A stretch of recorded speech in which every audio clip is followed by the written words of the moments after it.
કરાયો।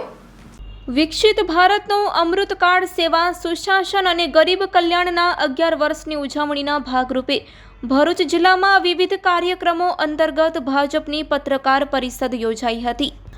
ભરૂચ જિલ્લા ભાજપ દ્વારા રોટરી ક્લબ ખાતે કેન્દ્રમાં ભાજપ સરકારના 11 વર્ષની ઉજવણી નિમિત્તે દેશ, ગુજરાત અને ભરૂચ જિલ્લામાં વિકાસની ફલશ્રુતિ રજૂ કરવા પત્રકાર પરિષદનું આયોજન થયું હતું। ભાજપ સરકારના તમામ ક્ષેત્રે વિકાસના 11 વર્ષની કામગીરીને વડોદરાના સાંસદ ડોક્ટર હેમાંગ જોશી, પ્રદેશ ઉપાધ્યક્ષ જનકભાઈ બગદાણાવાળાએ પત્રકારો સમક્ષ રજૂ કરી હતી। કેન્દ્રમાં પ્રધાનમંત્રી નરેન્દ્ર મોદીના નેતૃત્વમાં ભારતીય જનતા પાર્ટીની સરકારે પૂર્ણ કરેલા 11 વર્ષમાં દેશમાં આંતરિક, બાહ્ય સુરક્ષા, આર્થિક ક્ષેત્રે ગતિવિધિઓ, આત્મનિર્ભરતા તમામ ક્ષેત્રે વિકાસનો ચિતાર સાંસદ ડોક્ટર હેમાંગ જોશીએ આપ્યો હતો। ગુજરાત સાથે દેશમાં સૌથી વધુ રોજગારી આપતા ભરૂચ જિલ્લામાં પણ હાલ હજારો કરોડોના કાર્યરત પ્રોજેક્ટો અંગે માહિતી અપાઈ હતી, જેમાં Bhadbhut barrage, freight corridor, Delhi Mumbai express way, bullet train project, Bharuch દહેજ એક્સપ્રેસ વે, એરપોર્ટની જાણકારી મીડિયા સમક્ષ રજૂ કરાઈ હતી। પત્રકાર પરિષદમાં જિલ્લા ભાજપના પ્રમુખ પ્રકાશ મોદી, જિલ્લા પ્રભારી અશોક પટેલ, જંબુસરના ધારાસભ્ય ડી.કે. સ્વામી, મહામંત્રી નિરલ પટેલ, ફતેહસિંહ ગોહિલ, પૂર્વ મંત્રી ખુમાનસિંહ વાનસિયા, સંયોજક દિવેશ પટેલ, પ્રતીક્ષાબેન પરમાર અને રશ્મિ પંડ્યા સહિત પત્રકારો ઉપસ્થિત રહ્યા હતા। માનનીય વડાપ્રધાન શ્રી નરેન્દ્રભાઈ મોદીજીના સેવા, સુશાસન અને ગરીબ કલ્યાણના જે 11 વર્ષ પૂર્ણ થયા છે એ બાબતની પત્રકાર પરિષદમાં આજે ભરૂચ જિલ્લા ખાતે મારે ઉપસ્થિત રહેવાનું થયું છે।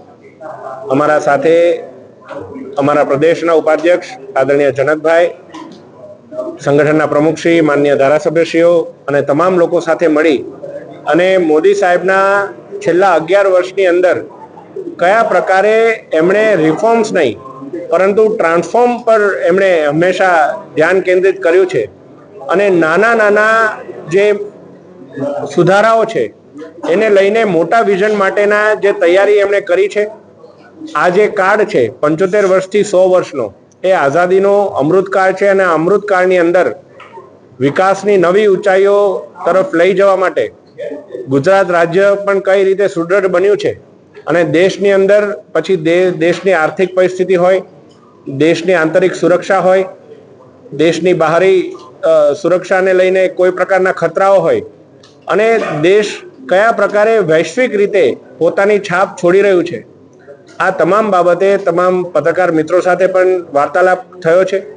સાથે સાથે પત્રકાર મિત્રોએ જે ભરૂચ જિલ્લો છે એને લઈને પણ ઘણા વિકાસના મુદ્દાઓ વિશે જે ચર્ચા કરી છે, જે અમારું ધ્યાન દોર્યું છે, એ બાબતે પણ યોગ્ય સ્તરે રજૂઆત થાય અને ભરૂચ જિલ્લો પણ વિકસિત ભરૂચથી વિકસિત ગુજરાત અને વિકસિત ગુજરાતથી વિકસિત ભારત તરફ આગળ વધવા માટે સૌને મદદ કરે, એ બાબતે અમે સૌ પ્રયત્નશીલ રહીશું। મને ચોક્કસપણે વિશ્વાસ છે અમારા મૃદુ તથા મક્કમ માનનીય મુખ્યમંત્રી શ્રી ભૂપેન્દ્રભાઈ પટેલ ઉપર અને એમની સરકાર ઉપર કે ક્યારે પણ કોઈ પણ પ્રકારનો ભ્રષ્ટાચાર હોય, પછી એ નાનો હોય કે મોટો હોય, એનો સ્કેલ કોઈ પણ હોય, પરંતુ ભ્રષ્ટાચાર માટેનું ઝીરો ટોલરન્સ એ હંમેશા એમની કાર્યશૈલી રહી છે, એમની કાર્ય પદ્ધતિ રહી છે।